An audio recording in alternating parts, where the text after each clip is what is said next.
is. And, whenever I say that as they outcoached us as well.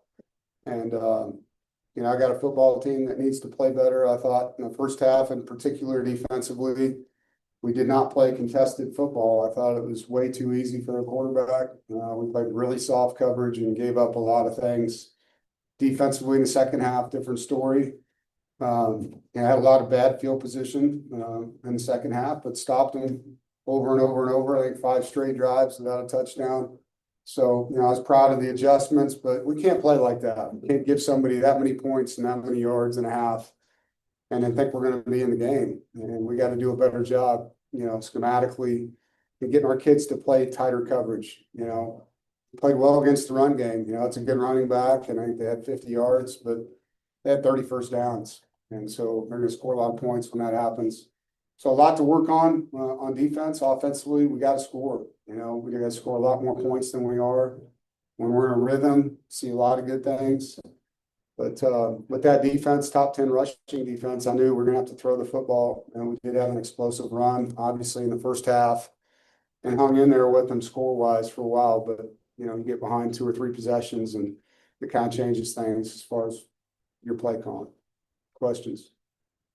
Dave, you mentioned the play calling and such. Where do you think CJ is at right now in terms of mastering that? I know there was a 4th down refund ball out of bounds. Yeah, disappointed in that. I told him after the game, like, you can run, man. If things aren't there, run the football. Go get us a first down in the legs. It's 4th and 2. So he's still a young quarterback, As far as where he's at mentally, he does a lot of things at an elite level. There's always growth.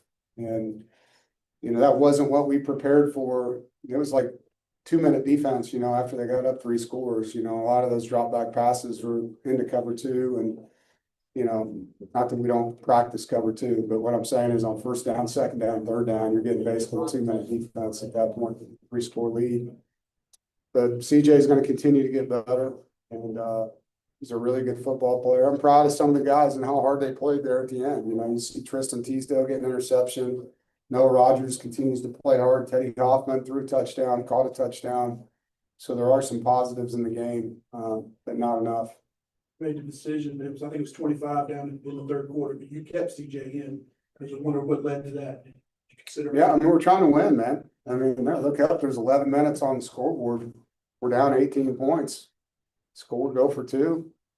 You guys know I've been a part of some good comebacks. Like, I'm not going to quit and just throw in the backups, So, I'm going to keep competing, and we're kicking onside kicks. We're going forward on 4th down. We're putting our defense in terrible field position because I'm not going to lay down and just say game over. 11 minutes left on the clock.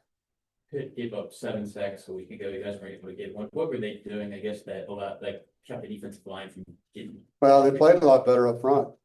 I thought Syracuse. I don't know if they didn't respect Syracuse and weren't ready, or Syracuse did a really good job surprising them with some different blitzes, but they were able to beat guys one-on-one. And there were times we did that tonight, and the coverage wasn't tight enough to allow the pressure to get there.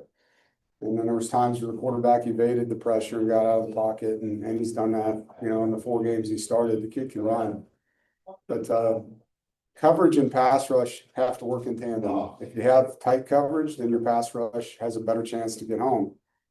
And if you don't, then those guys it ain't going to matter. He's going to have a check down. He's going to have a place to throw the football. And so, schematically, we need to do some things that allows that tandem to be better than it is right now. You mentioned the soft coverage. What kind of led to that? It seemed like he was able to get, everything over the middle that he was able to find. Disappointing, because that wasn't what we practiced. We worked a lot on some of those concepts and it just didn't get executed. The players got to do what they're coached to do. And, it's 3rd and 18, and one of our linebackers jumps an underneath route and voids his zone that he's supposed to be sitting in where they throw the football.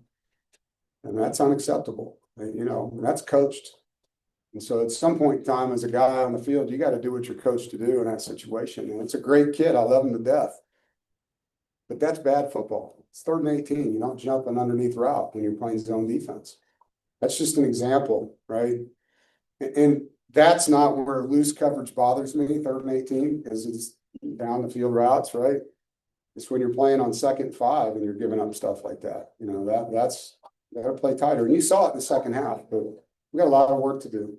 Disappointed. We came out of the bye week, and I thought we'd play a lot better than we did tonight. You mentioned the coverage, did they kind of find that sweet spot in between the backers and the back? Where they were sitting in there in the middle? Check downs, yeah. Yeah, yeah, is that kind of what you're talking It about? depends on what you're in, you know, I mean, when you're in cover two, you're giving check downs up, like, and there was a couple times that was what we were in, and they ran a play that fit the coverage well, right? But there's other coverages where that's not, we're playing man on a back, like, you shouldn't have an open back to throw the football to. So again, it's execution.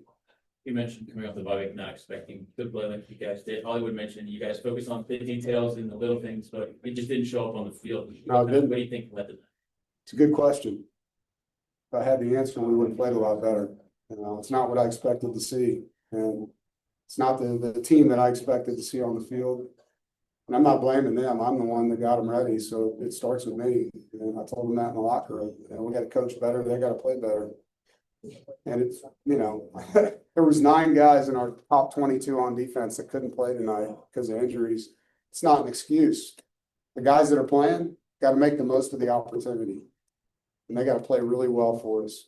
And we got to give them a chance to play well schematically. And so DJ and the defensive staff got to look at who we have and match up, and they'll play as hard as they can, man. And I don't care if we get beat deep on things when we're playing tight coverage, you know, like, let's just get in there and play tough, contested, hard-nosed defense. The defense is the first 8 penalties of the game. You know, what is that like for you to see the unit consistently? Themselves over and over and over. It's the opposite of what we talked about. Opposite. You know, and some of them are combat penalties. You're going to make a tackle and you rush his face mask. It's not like we ripped the kid's helmet off, you know, like, that's football. That's going to happen. But the pass interferences, we got to play with technique. And I thought one of them was a questionable play. I thought the corner actually had really good coverage, one with Brian. The rest of them were real. I mean, I saw 21 hook a guy, saw Jackson grab a guy when he didn't have to. So, I mean, that's technique. You guys got to play better. All right, thank you. Thank you.